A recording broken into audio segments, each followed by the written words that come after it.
wish I could say fundraising was as simple as being like, hey, thanks for the money. I'll let you know how it goes. Unfortunately, it's way more complicated than that. When you raise money, you'll have to give away a percentage of your company, aka shares or equity. And the specifics of how that works can get really hairy really fast. So, over the next few lessons, we're gonna dive into the mechanics of early stage fundraising deals. We'll review two of the most common types of contracts that govern these deals: safes and convertible notes. Within each of these contract types, there are important elements you're gonna want to understand. Things like discounts, valuation caps, most favored nation clauses, and pre-money and post-money valuations. So we got a lot to get through.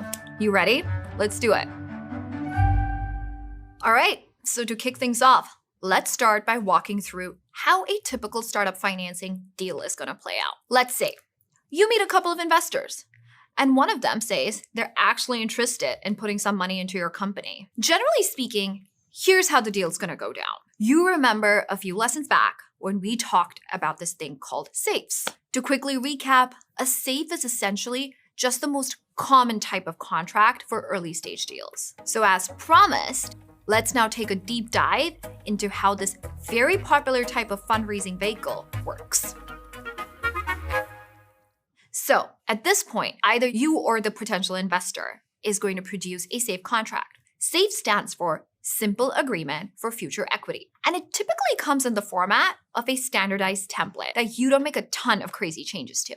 Here's what kind of stuff a SAFE tends to include. Basically, there's two main things. One, how much money the investor is putting in. And two, what kind of obligations your company has to this investor. In the last few years, SAFEs have become pretty popular because they're a simple and founder-friendly way to structure a deal. Before that, most early stage deals were done using this other type of contract called a convertible note, which is just a lot more dense. Doesn't come in a standardized format, and because of all of that, typically requires a lot more legal costs to get ironed out. Safes, on the other hand, are just a lot easier and simpler, not to mention lighter on the legal fees, which is why they pretty much have become the dominant form of early stage startup investment. The big thing to know about safes is that with this type of contract, you're not giving up any shares in your company today. Instead, what you're doing is essentially kind of like an IOU. You're saying to this investor, hey, thank you for the money. And at some point in the near future, I promise you that I'm gonna do some math and figure out how many shares you actually get. But I'm not gonna do that today, just yet. And if you're anything like me, you're probably thinking, why would I do this? Turns out there's a pretty good reason. Essentially, at this super early stage of your company, you probably don't have a lot of sales or revenue customers quite yet, which means you don't really know how much your company is worth quite yet. There's not a lot of information you can use to figure that out. So if you don't know how much the company is worth, then how are you gonna know how much one share of the company is worth? Kind of impossible.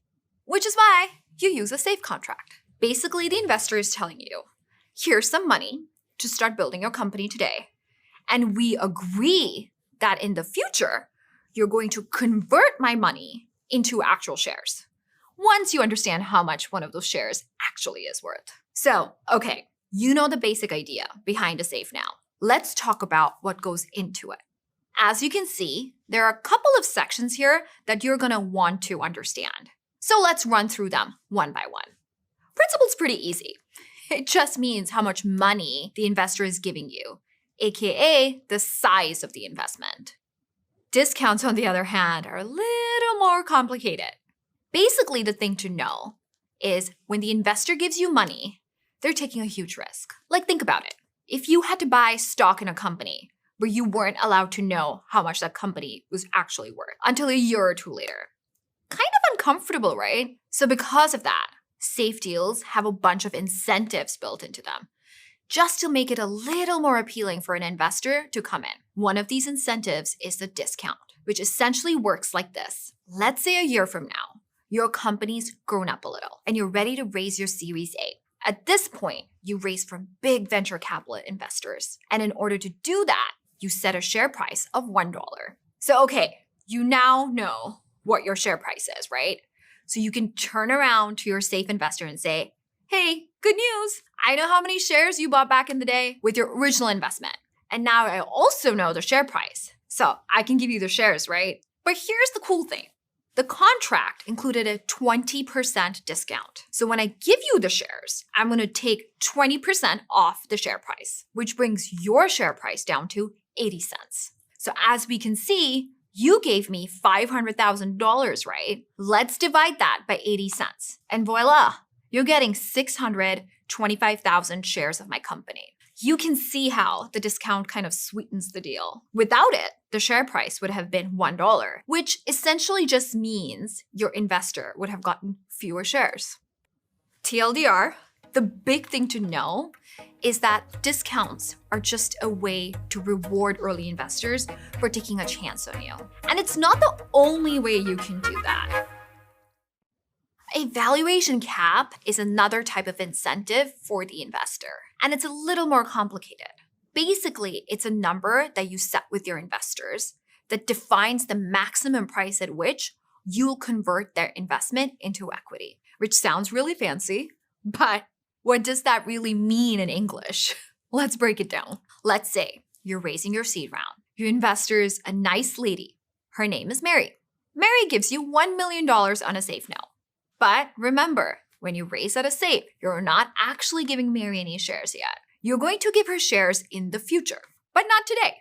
Meaning right now, you don't need to set any kind of share price.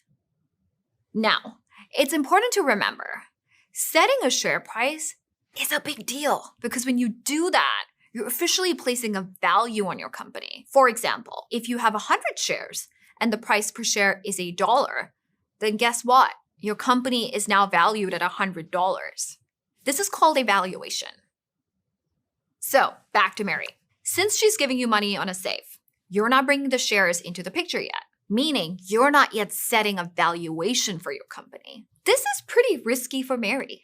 After all, she's giving you $1 million without knowing the current value of her investment. So in order to protect Mary, you need to provide her with a valuation cap. You set the valuation cap at $5 million. All right, so cut to a year later.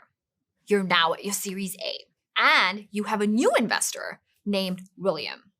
This time, it's a price round, meaning William gave you money, and for that money, you give him shares. This means you now have a share price, which means you've officially set a valuation for your company. You and William decide that your company is worth $10 million. And each share is worth $1. That means in total, your company has 10 million shares, and the price for each share is $1. For his investment, William gives you the same thing Mary did, $1 million. And in exchange, you give him 1 million shares. And just to recap, so we're extra clear, you've got a share price of $1, and there's 10 million total of these shares, meaning your company's valuation is $10 million. Great. So it's now time to convert Mary's investment from a year ago into shares. This is where the valuation cap comes in. Remember, William valued your company at $10 million.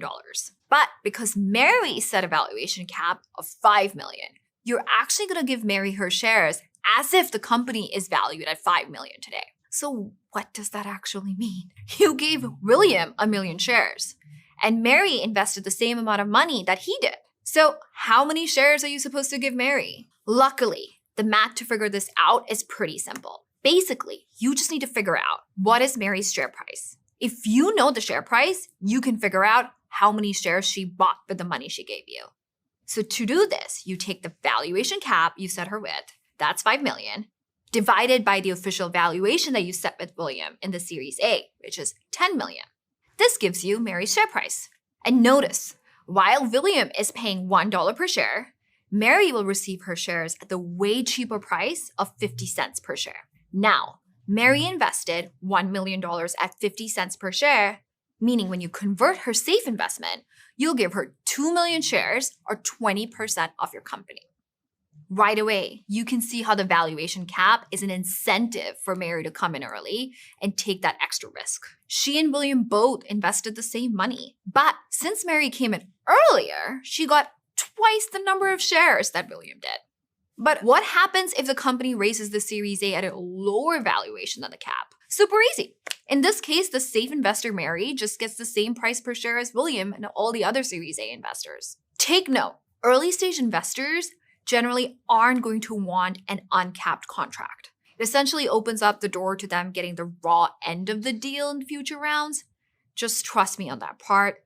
Investors are usually going to want a valuation cap, so be prepared for it. So as we can see in this chart here, the deal has both a discount and a valuation cap, which is pretty normal.